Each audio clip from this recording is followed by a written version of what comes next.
என்னுடைய புக்ஸில் எழுதாத சில விஷயத்த உங்கள்கிட்ட அந்த வீடியோஸில் சொல்லிடலான்னு பார்த்தேன். புக்ஸில் நான் போட்டிருக்க பைனியர்ஸ் அண்ட் ஃபேக்ட்ஸில் கிட்டத்தட்ட ஒரு 100 ஃபேக்ட்ஸ் அண்ட் பைனியர்ஸை பற்றி இருக்குது. ஜனாதிபதிகள் பேர் இருக்குது, அமெரிக்க ஜனாதிபதிகள் பேர் இருக்குது, prime ministers of Britain India சுதந்திரம் வாங்கும்போது யார் இங்கிலாண்டில் பிரைம் மினிஸ்டராக இருந்தாங்க, அந்த மாதிரிலாம் விஷயம் போட்டிருக்கேன். இப்போ அந்த ஒரு படங்க, அந்த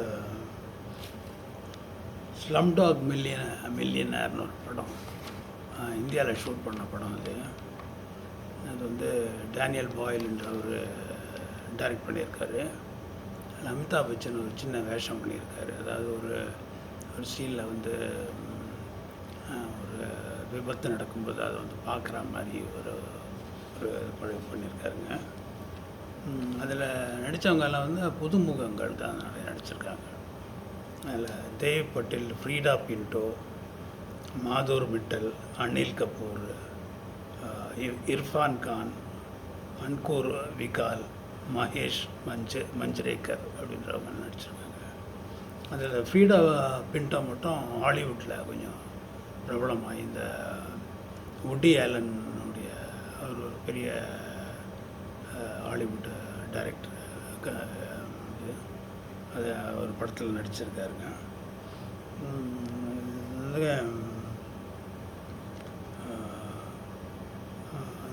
படம் வந்து நம்ம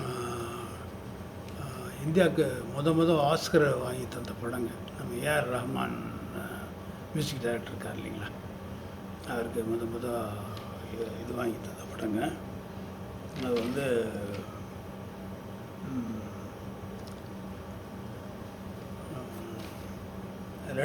ரெண்டு இதில் ஆஸ்கர் வாங்கியிருக்காரு.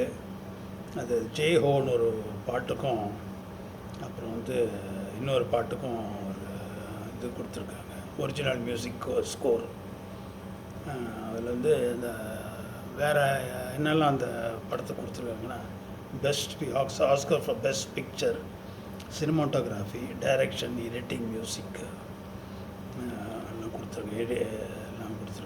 ரைட்டிங் இதுக்கெல்லாம் கொடுத்துருக்காங்க. இப்போ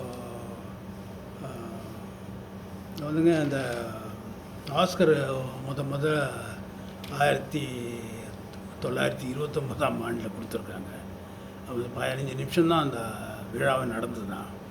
அண்ட் ஈவினிங் வந்து அது யார் வின்னர்ஸ்ன்ற மாதிரி அனௌன்ஸ் பண்ணியிருக்காங்க.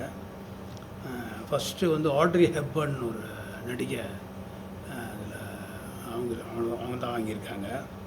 அப்புறம் அடுத்த இதில் வந்து ஜான் வேன் 1953, அப்போ வந்து டெலிவைஸ்டு ஆஸ்கர் செரிமனி டெலிவைஸ்டாக இருந்திருக்கு. அப்போ 1953 ஜான் வேனு, ஷேர்லி போத்துன்றவங்க படம் வந்து இந்த கிரேட்டஸ்ட் ஷோ ஆன் எர்த்ன்ற படத்துக்கு தான் அவங்க இது கொடுத்துருக்காங்க. அப்புறம் இந்தியாவில் வந்து இங்கிலீஷ் படத்தில் நடித்தவங்க வந்து பார்த்திங்கன்னா அனுப்பம் கர், டெம்பிள் கப்பாடியா, ஃப்ரீடா பின்டோ, இப்போ சொன்னீங்கன்னா ஸ்லம்டாக் மில்லியனர் நடித்தவங்க, இர்ஃபான் கான், அவர் வந்து 2020 இறந்துட்டார். அவர் நசுருதீன் ஷா, ஓம் பூரி, பிரியங்கா சோப்ரா ஜோன்ஸ்னு போட்டிருக்கு. பிரியங்கா சோப்ரா இவளை கல்யாணம் பண்ணியிருக்கான். ரந்தீப் ஹூத்,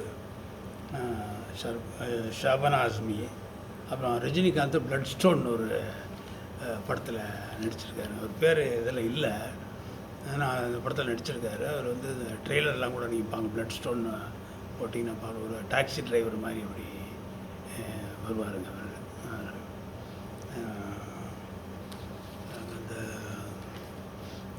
அப்புறம் வந்துங்க அந்த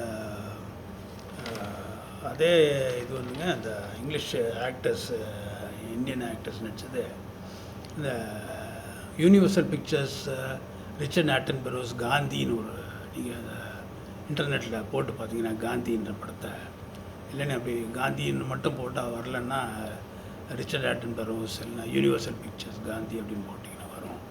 அதில் வந்து ரோஹிணி அட்டன்காடின்னு ஒரு ஒரு இந்தியன் லேடி நடிச்சிருக்காங்க. முக்கியமான வேஷத்தில் நடிச்சிருங்க, மகாத்மா காந்தியுடைய ஒய்ஃபாக நடிச்சிருக்காங்க நினைக்கிறேன்.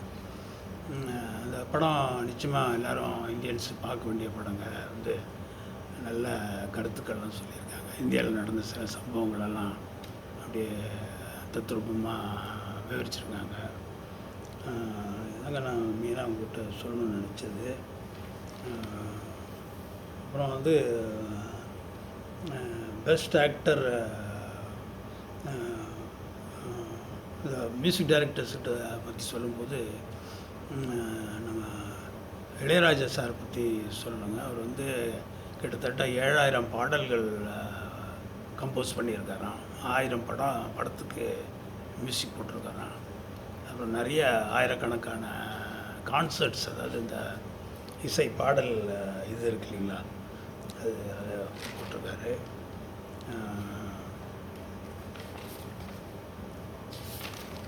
அந்த மாதிரி பண்ணியிருக்கார் அவர்.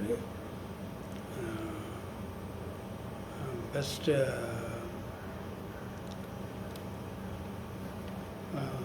நேஷ்னல் அவார்டு கேட்டிங்கன்னா நிறைய பேர் வாங்கியிருக்காங்க. அதில் கமல்ஹாசனுக்கும் ரஜினிகாந்துக்கும் 2 பேருக்கும் நேஷ்னல் அவார்டு கொடுத்துருக்காங்க. கமல்ஹாசனுக்கு வந்து பத்மஸ்ரீ 1990, பத்மபூஷன் 2014 கொடுத்துருக்காங்க. ரஜினிகாந்துக்கு வந்து பத்ம விபூஷன் 2016, பத்மபூஷன் 2000, தாதா சாஹிப் பால்கே அவார்டு வந்து 2020. தாதா சாஹிப் பால்கேன்றது அவர் வந்து இந்த ஃபாதர் ஆஃப் இந்தியன் சினிமான்னு சொல்லுவாங்க அவரை. அவர் தான் புதுமையெல்லாம் இந்தியன் சினிமாவுக்கு அறிமுகப்படுத்தலாம். ஆம்பளைங்க தான் பொம்பளைங்க வேஷம் போட்டு நடிப்பாங்களாம். இவங்க தான் ஃபஸ்ட்டு பொம்பளைங்கெல்லாம் அந்த சினிமாவில் நடிக்கிறது ரொம்ப அச்சப்பட்டிருக்காங்க. இவர் தான் முதல்ல அந்த லேடிஸ் எல்லாம் கன்வின்ஸ் பண்ணி சினிமாவில் நடிக்க வச்சுருக்காரு. தாதா சாஹிப் பால்கே ஒரு பெரிய ஒரு இதுங்க. அப்புறம் எம்ஜிஆருக்கு வந்து பாரத் ரத்னா அவார்டு கொடுத்துருக்காங்க. அது வந்து 1988 அவர் இறந்த அந்த வருஷம், அவர் இறந்த பிறகு கொடுத்துருக்காங்க நினைக்கிறேன். அப்புறம் national film award for best actor ரிக்ஷாக்காரன், எங்கள் வீட்டு பிள்ளை, அப்புறம் இன்னொரு படத்தை கூட அவர் கொடுத்துருக்காங்க. சிவாஜி கணேசன் என்னன்னு தெரில, அவருக்கு நேஷ்னல் அவார்டெலாம் கொடுக்கலாங்க. அவருக்கு அந்த முதல்ல ஒரு 1960 ஈஜிப்டில் ஒரு இன்டர்நேஷ்னல் ஃபிலிம் ஃபெஸ்டிவல் ஒன்று நடந்திருக்கு. ஈஜிப்ட் கேரோ தான் கேபிட்டலு. அதில் 1960 வந்து அவருக்கு ஒரு அவார்டு கொடுத்துருக்காங்க. அப்புறம் ஃபிலிம்ஃபேர் பெஸ்ட் ஆக்டர் 1972, 73, 85 கொடுத்துருக்காங்க. அவர் நிச்சயமாக ஒரு அவார்டு கொடுக்காட்டாலும் நிச்சயமாக ஒரு சிறந்த நடிகர். அவரை நடிப்பை பின்பற்றி நிறைய பேர் பெரிய நடிகர்களாக இருக்காங்க அவருடைய நடிப்பை பின்பற்றி. ஸோ இதுதாங்க நான் சொல்கிறது. அப்புறம் இந்தியன் ஃபிலிம்ஸ் வந்து 20 லாங்குவேஜஸில் அல்லது டயலெக்ட்ஸ். இப்போ கொங்குனின்னு பார்த்தீங்கன்னா மேங்களூர் சைடில் இருக்குது. அதுக்கு வந்து எழுத்து கிடையாதுங்க. அந்த மாதிரி அந்த மொழின்னு நான் சொல்லலை. அதனால் அந்த மாதிரி சில மொழிகள்லையும் பண்ணுறாங்க. கிட்டத்தட்ட 20 லாங்குவேஜஸ் அண்ட் டயலெக்ட்ஸில் பண்ணுறாங்கன்னு சொல்கிறாங்க. ஸோ சிவாஜி கணேசனுக்கு லைஃப் டைம் அச்சீவ்மெண்ட் அவார்டும் கொடுத்துருக்காங்க. அந்த மாதிரி தான் இங்கே இருக்குங்க. இதுதான் உங்களுக்கு என்ன சொல்ல வந்தேன். மேபி நெக்ஸ்ட் டைம் உங்களுக்கு வேறு எதனா விஷயம் வந்துச்சுன்னா உங்களுக்கு சொல்லலான்னு இருக்கேங்க. ரொம்ப நன்றி.